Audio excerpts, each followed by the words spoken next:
Hello, my name is Oscar Ramirez. I'm 19, I have autism, and I go to a junior college for school online. I'm I'm studying tech support right now.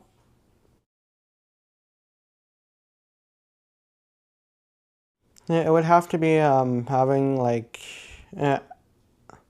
having proper friendships and bonds with other people.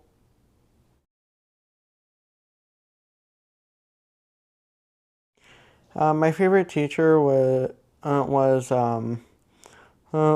a teacher named Miss Clayton. She would allow me to space within the within her classroom to help me feel more comfortable in the classroom for when I'm overstimulated or whatnot.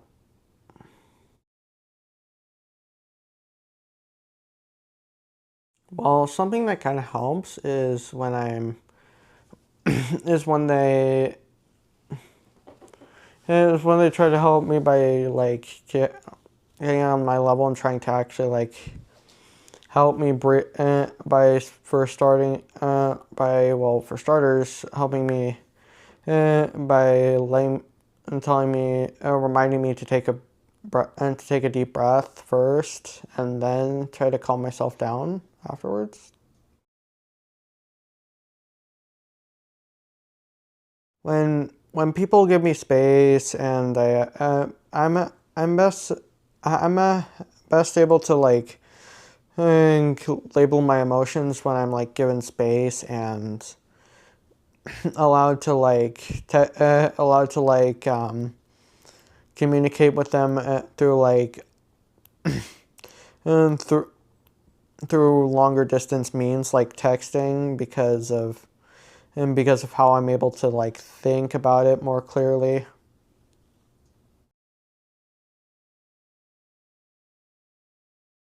Despite the fact that I'm despite my problems and hardships in life, I still end up this is I still end up finding a way to get everything working and having people that are patient with me, having people that understand me, and having people that and as well as care about me are some things that help me with a lot of my problems in life. So if someone's patient with me, I do come around. Everything ends up being well all in the end with the people that help me.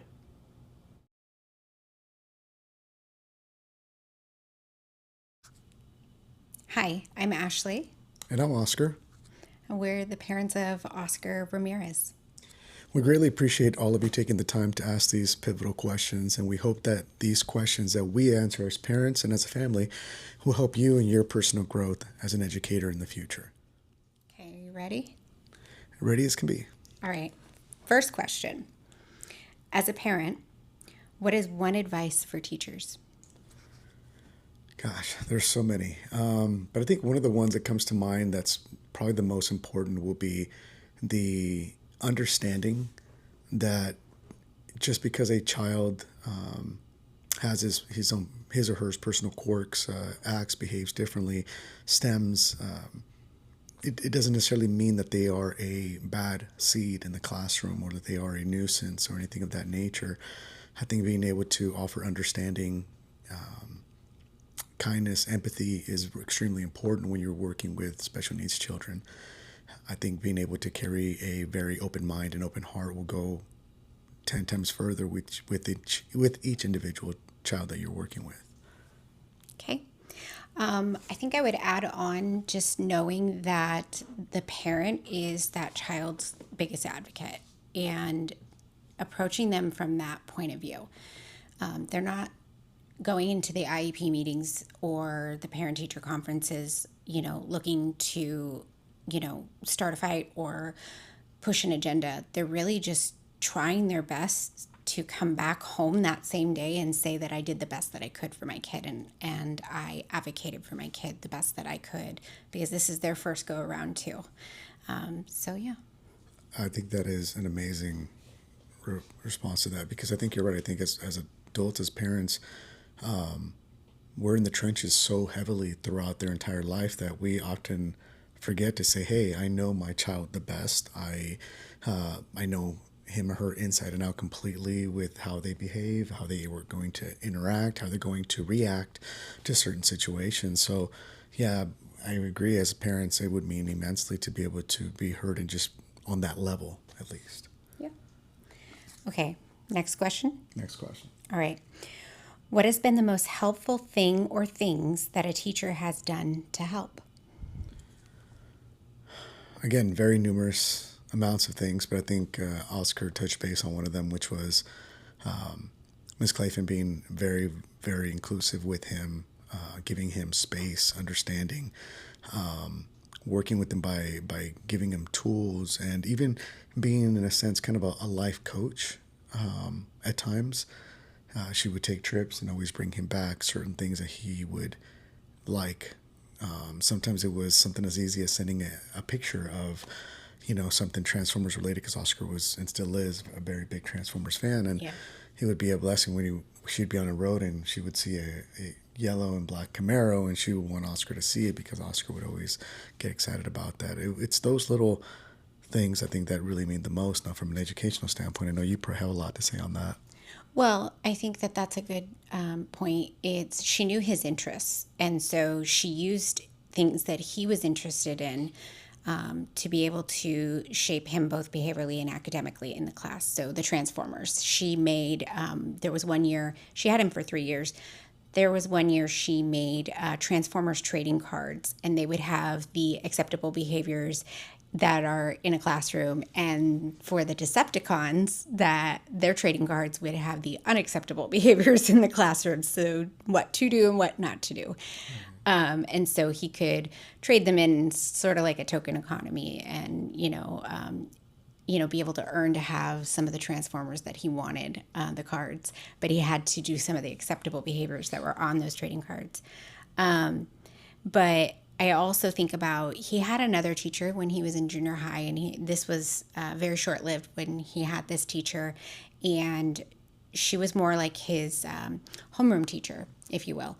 And so she really took a liking to him and would check in with his other classes and talk to those teachers and explain who he is and explain the nuances for him, because sometimes it's hard for him to explain things. And so one of the things that really helps regulate him is pacing.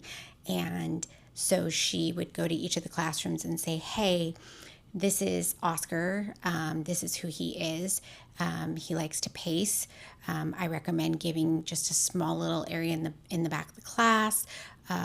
Also, she knew he liked fidgets, so she would provide those extra classrooms with little paper, extra paper, origami paper, and he would just make little things as part of his way to fidget so that he can stay attentive in the class. So I really appreciated that she stepped in and advocated for him to the other educators in a way that they understood and found reasonable to accommodate in their classroom. So, yeah. Okay, next one. How have you prepared for his future when you're not here, and any tips?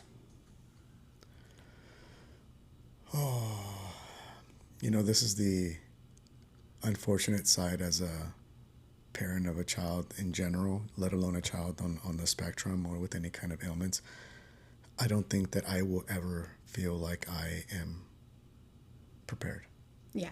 I think that I can invest every single red cent that we have, every ounce of effort, and strain ourselves, bankrupt ourselves, and I still will not be comfortable at that pace or at that point. And it's saddened to say, because you want to be able to say I have X amount of stuff set aside for him and things to do, but I mean, between therapies and the sessions that he had growing up, I mean, it really, from a younger age, even put us in a lot of financial hurt. Yeah. So it's always been reactive instead of proactive, unfortunately, from where I stand. What do you think? You're not wrong, but I also think of a couple different things. So Oscar actually started off nonverbal, and he really didn't start to fully formulate 3-4 word sentences till he was about 5, maybe 4.5 at the earliest, if I can recall that. And so he was diagnosed at 18 months.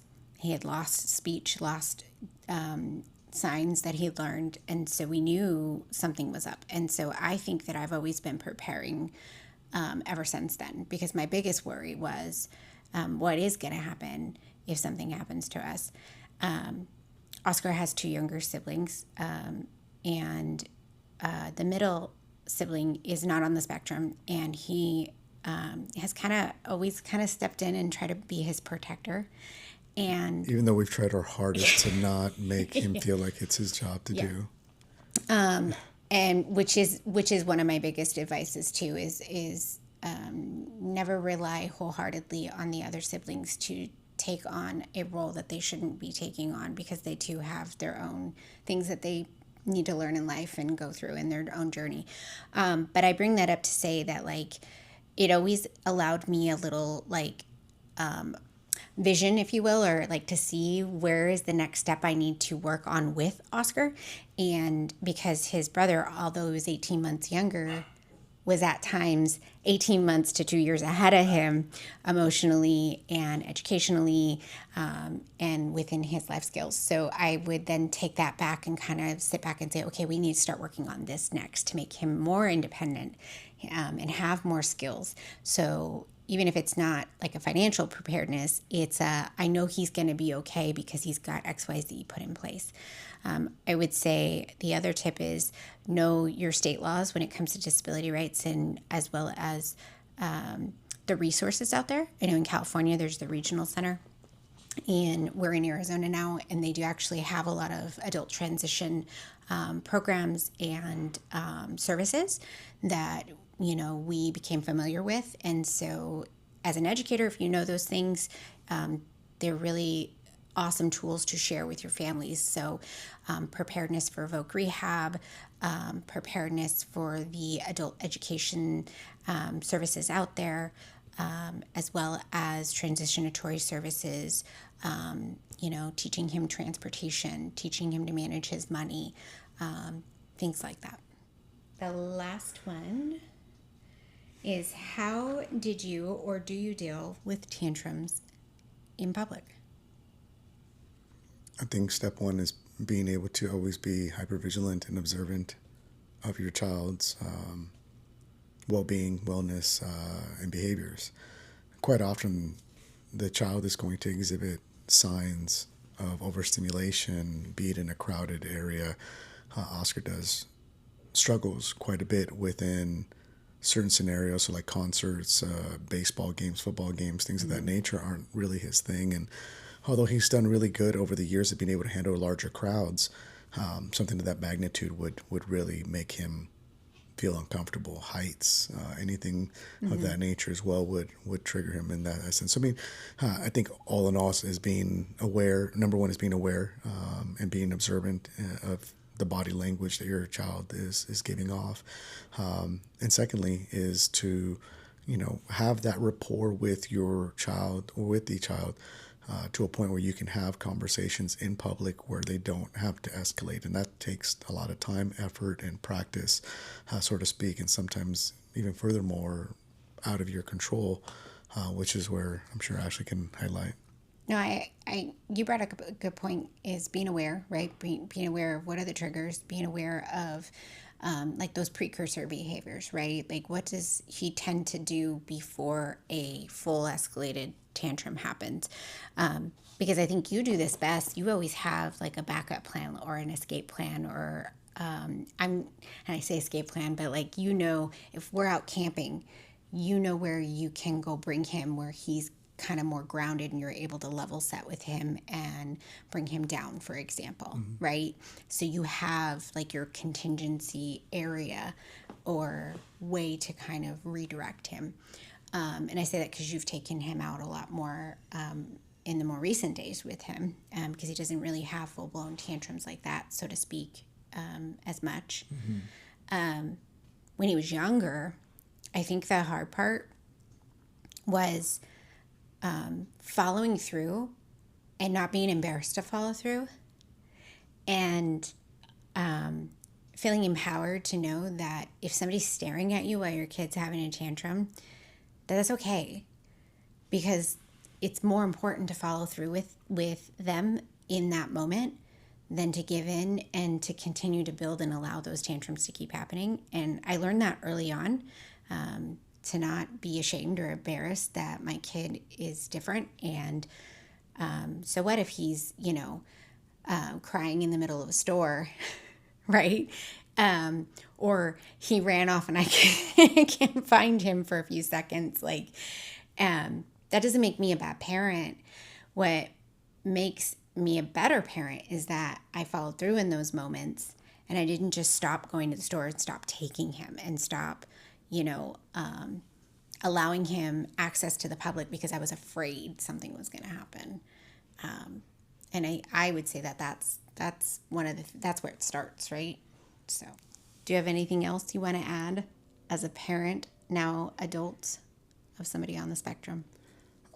I think the best thing I can say is your continued work and foundation building at an early age, such as early intervention programs, and working the follow through with what you're doing, like Ashley had mentioned in the last question, and being able to, and this is the hardest part for me as well, is having the tough enough skin to just not caring about the gleaming eyes, and following through with the child from point A to point B. Sometimes it means removing them from the situation that's triggering them to be able to get back down to a ground zero, so to speak, from a behavior standpoint. But I think being able to follow through completely and just honestly not caring enough about what other people think, and more so what you and your family, your inner circle needs at that exact moment. I think if you can harness that, you'll notice that as the child grows into adulthood, certain things are going to get a lot easier. Things that we used to dread quite a bit, have gotten to sting a lot less. Same question for you. How do you follow that up? You can't. I hope all of you have an amazing and great day ahead. Thank you guys so very much for participating with us and hearing what we have to say about raising a child on the spectrum of ASD, and now adult at that. Thank you guys so much for your time. Hope you guys have a great one.